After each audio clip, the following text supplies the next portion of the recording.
ser alegre que ser triste, a alegria é melhor. Coisa que existe é assim como a luz no coração. Hace mucho tiempo, en un pueblo aquí cercano, vivía una mujer ya con algunos años. Esta mujer, todas las mañanas al despertar, se tomaba un café. Y después de eso, se iba a trabajar a la milpa, a deshiervar, a quitar de aquí y de allá. Y siempre se hacía acompañar de 3 grandes perros. Una ocasión, esta mujer, por la noche, comenzó a escuchar ahí a lo lejos un ¡guau! ¡Guau! ¡Au! ¡Au! Bienvenidos a la quinta sesión de Literatura en Vivo. Hoy tengo como invitada a la cuentacuentos Renata Luna. Además, ella es promotora cultural. Bienvenida, Renata, muchas gracias por la invitación para realizarte esta entrevista. Al contrario, pues muchas gracias. Me da mucho gusto estar aquí y ser parte de este proyecto. Muy bien, Renata, comenzamos con la primera pregunta. ¿Qué es la tradición oral y cómo se relacionaría con la literatura? ¿Qué piensas? ¿Qué nos puedes decir acerca de esto? Ok, bueno, pues la tradición oral es todo aquello que está verbalizado. A mí me gustaría contarles que el principio de la oralidad es algo tan cercano y tan simple como los sonidos. De hecho, se sabe que al principio de poder pronunciar una palabra como palabras, podríamos decir amor, naturaleza, ave, primero fueron solamente sonidos. Y ese es el principio, el sonido, la voz. Y bueno, conforme fuimos evolucionando como seres humanos y que empezamos a tener ya más lenguaje, más palabras, más léxico, comenzamos a contar historias. Seguramente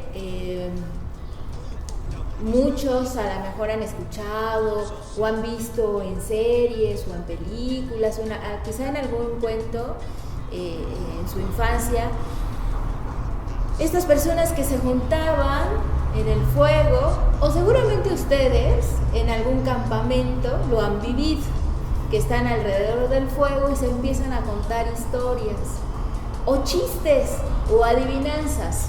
Bueno, hace muchos años, así empezó la literatura de alguna forma, contándose lo que había sucedido en el día.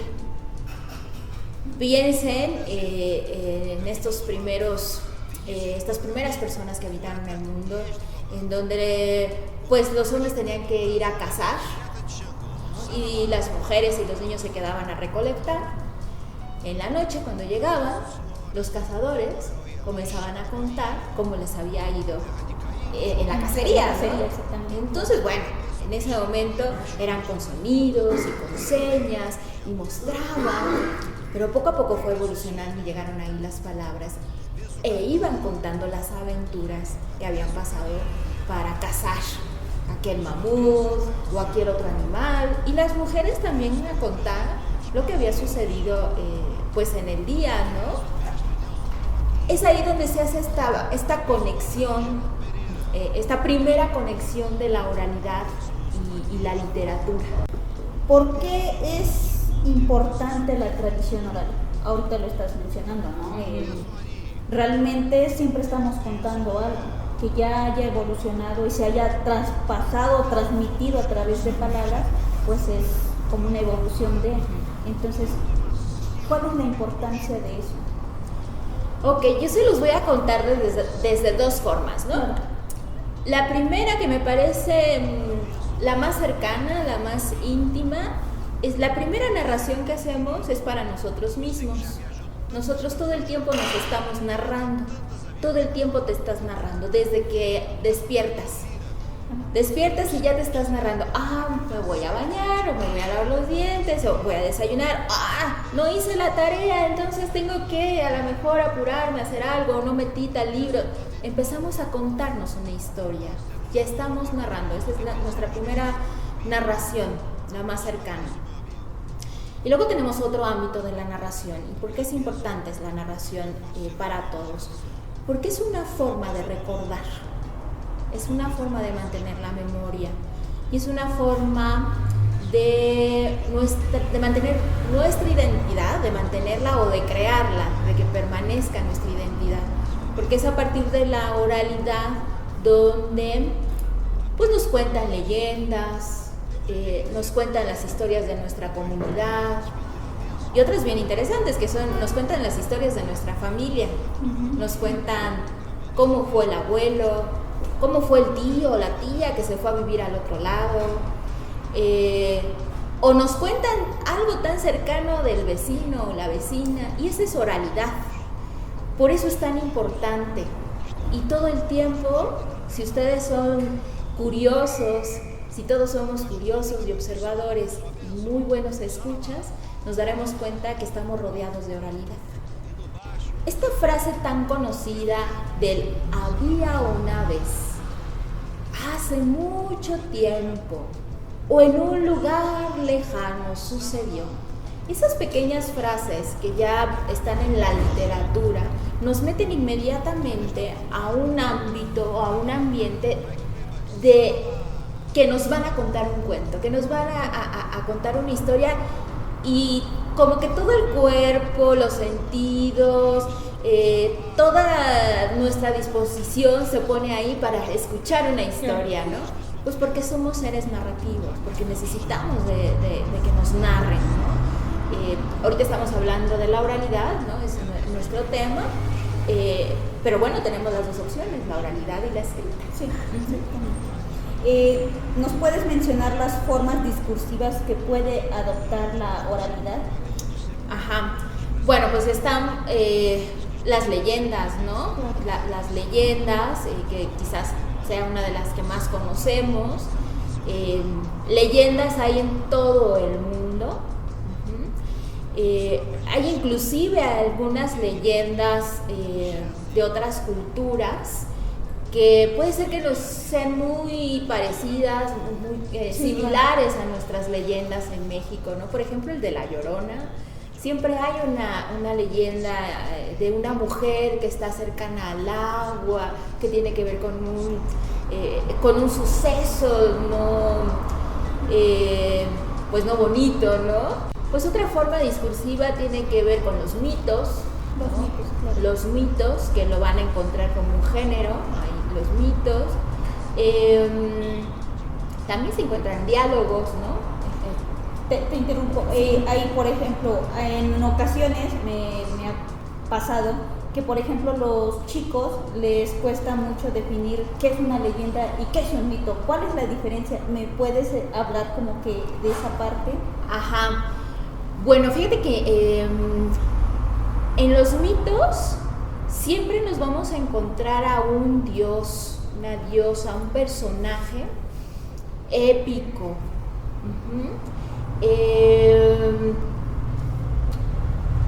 Y en las leyendas nos contamos mucho nuestra historia de la comunidad, ¿no? ¿Sí? Mucho más cercanas. En este momento así preciso, no, es que hay una muy concreta, una diferencia muy concreta entre el mito, ¿no? Pero básicamente es esto, te vas a encontrar un héroe, te vas a encontrar siempre un héroe en el mito. Okay. Y en la leyenda es posible que no te encuentres a un héroe, ¿no? Son como cosas cotidianas, ¿sí? Sí. De hecho, me parece que el mito vendría a ser más como un origen. Yo relaciono o conceptualizo el mito como que sería el origen, y efectivamente con algún dios, alguna deidad. Alguna deidad, Ajá. Sí. ¿Qué opinas de los dichos, de los refranes? Bueno, eso también es parte de la oralidad. De hecho, yo creo que es algo que utilizamos cotidianamente. sin que ustedes lo sepan, pues están siendo usuarios de la oralidad con las adivinanzas, con los refranes, inclusive, tengo que decirlo, a lo mejor no nos guste mucho, pero hasta con el doble sentido. Claro. Usamos mucho el doble sentido en nuestro país, ¿no? Nosotros lo podemos entender, pero si viene algún extranjero puede ser que no lo entienda, nuestro doble sentido. Parte de la oralidad también son los cantos, los muchos versos, los cantos de cuna, que se les llaman también las nanas, que pueden ser pequeños versos repetitivos, que justo esta repetición justo sirve para entrar en esta cierta monotonía, en un cierto ritmo que hace que entonces los bebés lleguen a sentir ese letargo y llegar a dormir. Que de alguna manera también, por eso se dice o se recomienda que para ir a dormir se les lea un cuento, ¿no? Muchos de los cuentos clásicos, como Caperucita Roja, como Cenicienta, primero fueron historias contadas de generación en generación, de voz en voz, hasta que llegaron unos escritores para hacer ya la transcripción. Justo hablando de esto que te mencionaba, de los cuentos que los conocemos como cuentos clásicos o cuentos de hadas, que puede ser la Cenicienta, que puede ser la Bella Durmiente.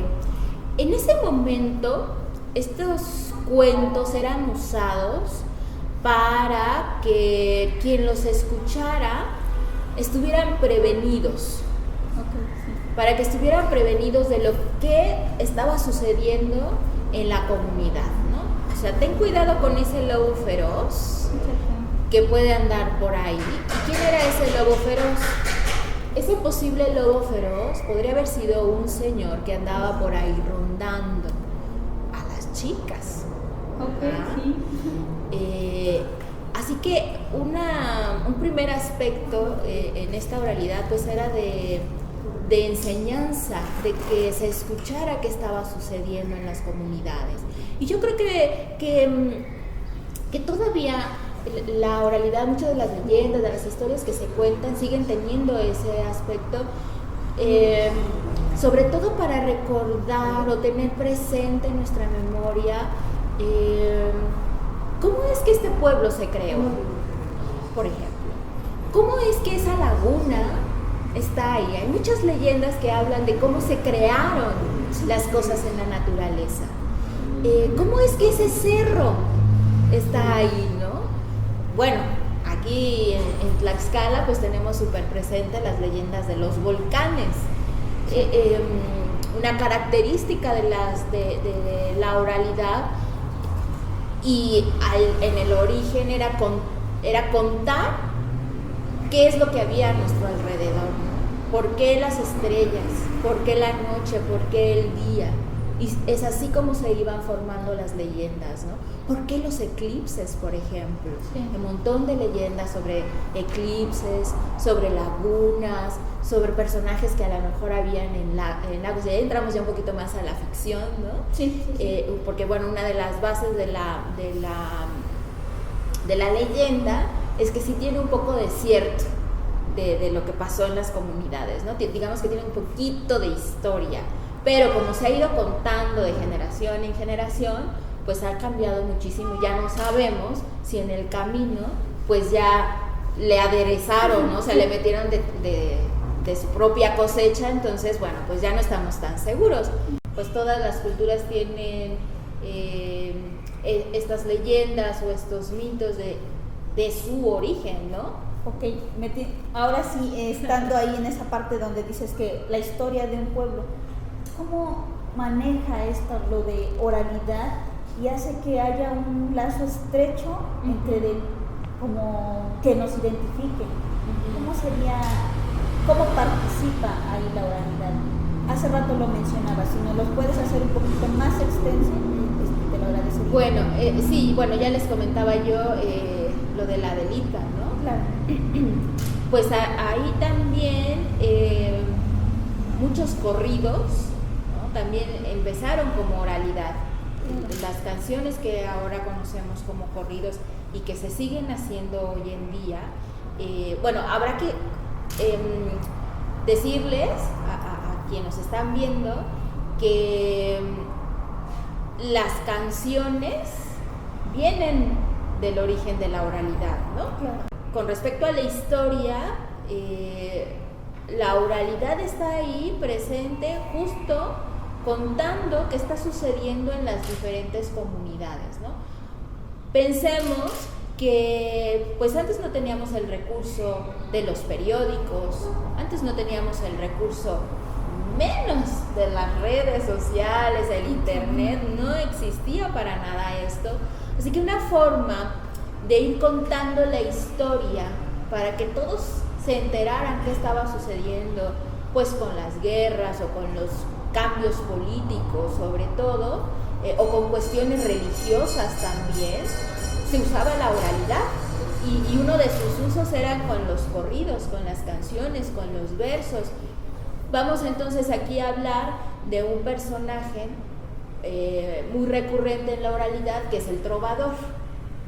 El trovador es la imagen de este personaje que va de pueblo en pueblo con el objetivo de contar lo que pasó aquí al lado. No sé, pensemos en algo que conocemos, Tlaxcala. Sucedió algo en Santana, o sucedió algo en Calpulalpan, que nos queda a lo mejor aquí en el centro más lejos. Pues no había otra forma que el trovador, esta persona, viajara de mercados en mercados, porque eran en las plazas públicas, en los lugares donde había mucha gente, donde llegaba este personaje que eran los trovadores y comenzaban a cantar lo que había sucedido. Eran pues nuestros periódicos orales en ese tiempo. Es de esa forma que la oralidad está tan presente pues en la historia, ¿no? A partir de la oralidad y del cómo lo decimos y de las palabras que usamos, es que nosotros mantenemos nuestra identidad. Cómo se habla en la Ciudad de México no es igual a cómo hablamos aquí en Tlaxcala, no es igual cómo se habla en Chihuahua que cómo se habla en Yucatán. Y ahí, fíjate, qué bonita pregunta, porque entonces ahí vamos inclusive hasta con el matiz de las voces y el matiz de los acentos. Y eso también es oralidad. Inclusive en tu propia familia, ve cómo cada uno tiene un acento distinto. Y esos matices también es oralidad. Oralidad también es cómo movemos las manos, es parte de nuestra oralidad, ¿no? Es una comunicación no verbal que va acompañando.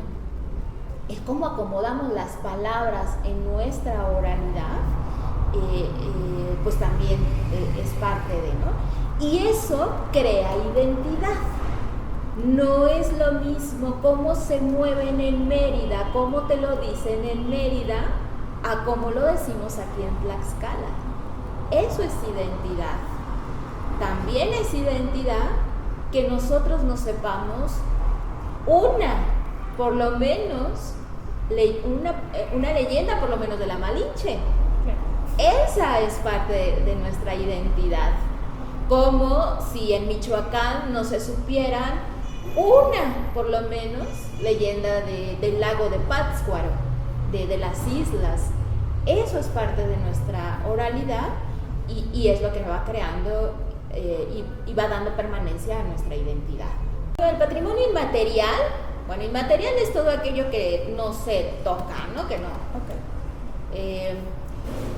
Y dentro de este conjunto de patrimonio inmaterial nos encontramos con las tradiciones de nuestros pueblos.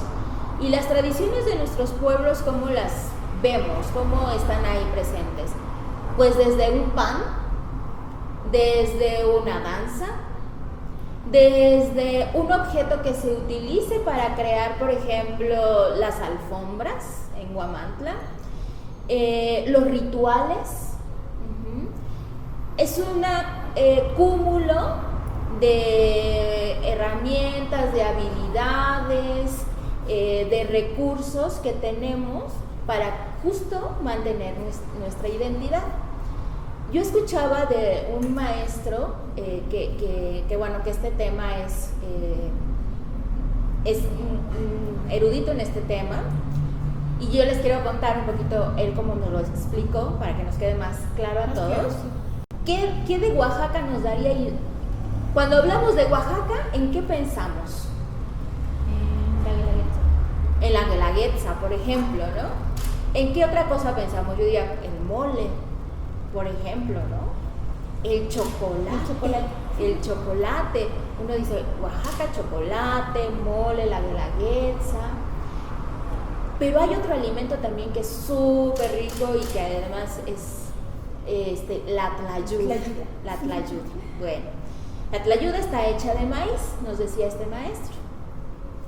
¿Qué pasa si nosotros no cuidamos el cultivo del maíz? Imagínense que se acabara el maíz y entonces pues ya no habría tlayuda. ¿Qué le daría identidad a Oaxaca? ¿A qué iríamos? Pues porque ya no habría uno de sus elementos más importantes. Y entonces, imagínense ustedes que el patrimonio inmaterial tiene que ver con cosas tan simples o tan sencillas, pero tan importantes como la siembra del maíz. Porque además no es cualquier maíz el que se utiliza para hacer esa tlayuda. Es como aquí en Tlaxcala, nuestros tlaxcales. No es con cualquier maíz con el que se prepara un tlaxcal. Entonces, desde ahí empiezan todos estos detalles de nuestro patrimonio inmaterial y cómo se conecta esto con la oralidad.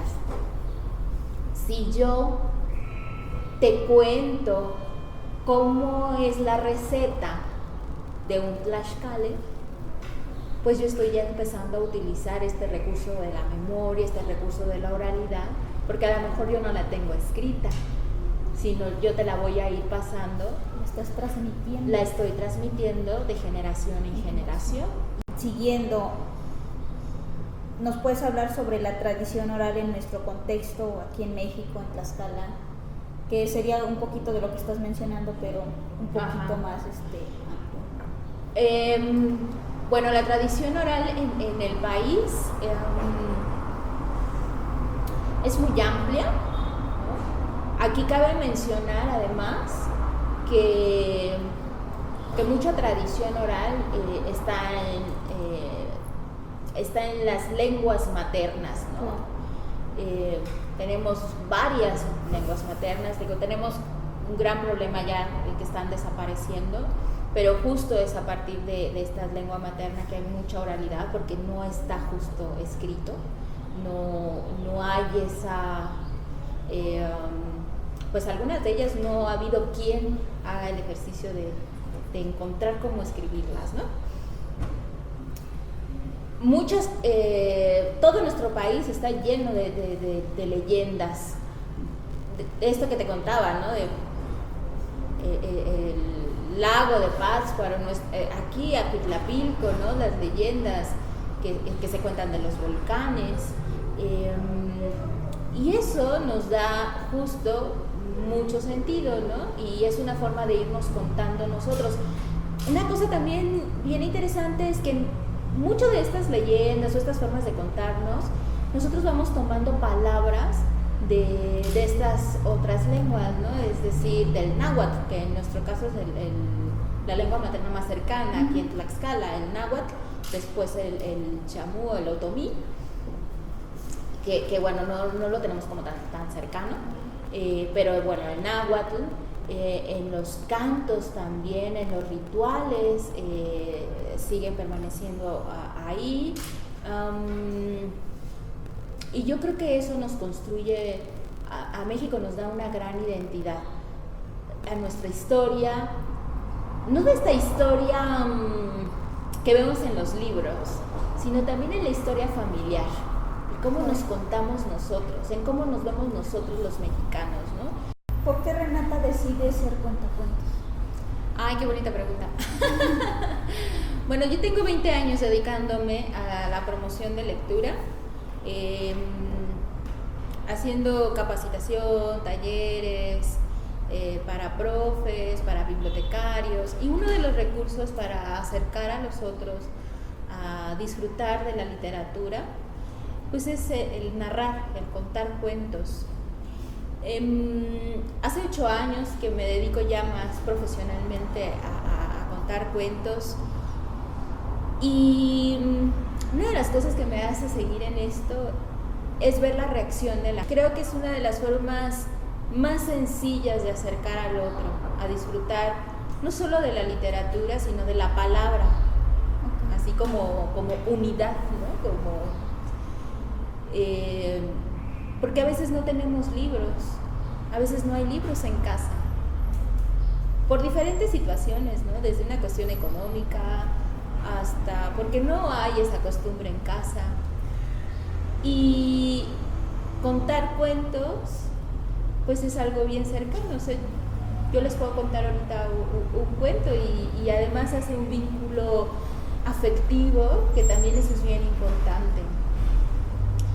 Yo quiero seguir contando cuentos de verdad para crear momentos diferentes para los niños, para el público que me escucha, para que podamos entrar un poquito en esta otra dimensión que no es la cotidianidad de la escuela, de trabajar, de los quehaceres que tenemos que hacer en casa, sino que esos 30, 40 o 5 minutos que yo les puedo contar, estemos en otra realidad. Tú haces para rescatar pues la oralidad a través de esto, pero ¿qué nos recomiendas a nosotros o a los que nos están viendo? ¿Qué les recomiendas para? Pues yo creo que lo más cercano es empezar a preguntarle a la abuelita, al papá, a la mamá, si se acuerdan de alguna historia. Si no se acuerdan de una historia, de algún cuento, que les platiquen, por ejemplo, cómo se conocieron ellos, sus papás. Y esa ya es una historia y se van a enterar de cosas interesantes. La casa en la que viven podría ser un tema. ¿Qué hay a sus alrededores? Si les pueden preguntar a sus abuelos, a sus tíos, si viajan, que les pregunten sobre esos viajes, a sus amigos, al que tienes ahí al lado, que te cuente sobre a lo mejor algún sueño. De los sueños nos sacan muchas historias. Entonces pídele que te cuente algo que haya soñado. Esas son como cosas muy sencillas que podemos hacer.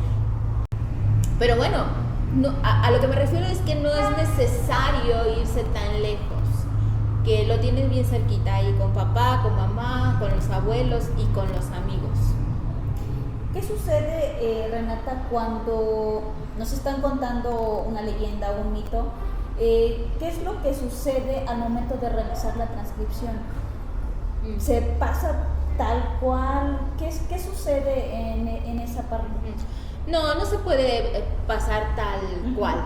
El lenguaje oral es totalmente distinto al lenguaje escrito. No hablamos como escribimos y no escribimos como hablamos. Es decir, puedes recuperar la anécdota, los momentos, a lo mejor la secuencia de ideas, pero sí hay una transformación totalmente, es un lenguaje bien diferente. Por ejemplo, para que les quede claro en algunas cosas, cuando pasamos a lo escrito, en lo escrito necesitamos puntos, comas, signos de admiración, de pregunta, y en la oralidad todos estos signos nosotros los utilizamos con silencios, con ritmos, con volúmenes, ¿Y eso cómo lo traduces a lo escrito? Pues justo con estos, muchas veces con estos signos de puntuación, ¿no? Pero hay otras cosas que las tenemos que poner en palabras y que yo en la oralidad te puedo decir allá enfrente y tú vas a voltear allá enfrente y tenemos esa posibilidad en la oralidad. O que yo te puedo preguntar, si no entendí tu pregunta aquí oralmente, pues podemos tener este recurso. En lo escrito no tenemos ese recurso. Así que sí cambia mucho, tanto cuando pasamos de la oralidad a lo escrito, como de lo escrito a lo oral. ¿Qué sucede con el léxico? También cambia.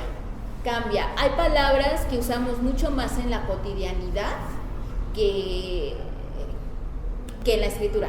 Nuevamente les voy a poner el ejemplo de la vía una vez, ¿no? Es mucho más fácil que en el texto escrito yo inicie así: había una vez en una tierra muy lejana. Y yo cuando converso con ustedes, pues la verdad es que en la cotidianidad no utilizo el había una vez. La oralidad, lo vuelvo a mencionar, es algo que está vivo. Y en cuanto a géneros literarios, pues es algo que también está cambiando, ¿no? Constantemente.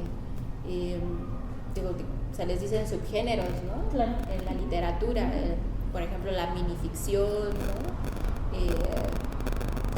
Otros juegos literarios que se estén haciendo. Entonces, pues sí va evolucionando.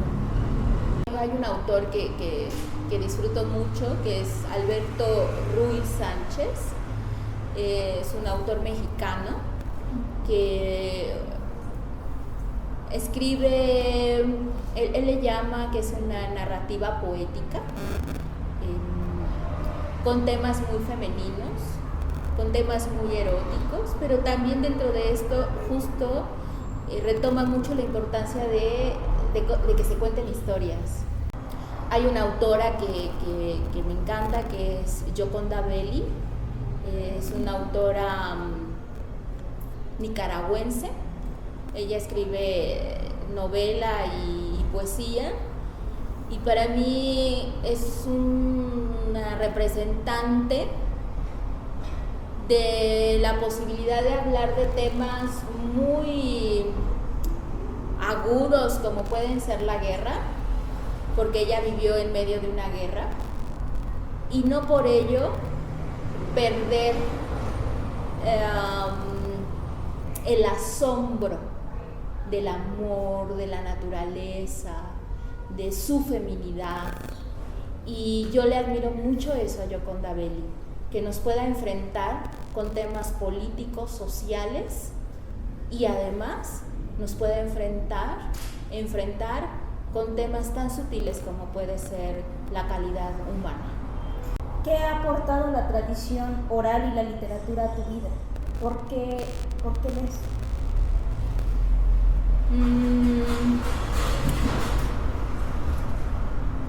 Leo porque me mantiene viva. Me mantiene viva escuchando otras historias, porque me abre la mente. O sea, es saber cómo viven en Mongolia me hace saber que no es la única forma de vivir como en México, ¿no? Por ejemplo, me da la posibilidad de ver si estoy en un privilegio o no. ¿Tú te has preguntado por qué lees? Sí, porque me da sentido de vida. Sí. Okay. Y porque es un gusto disfrutar el decir las palabras. Renata, te agradezco mucho la conversación, que hayas aceptado obviamente la invitación para darnos un poco, contarnos obviamente tu experiencia como cuentacuentos. Esto fue Literatura en Vivo.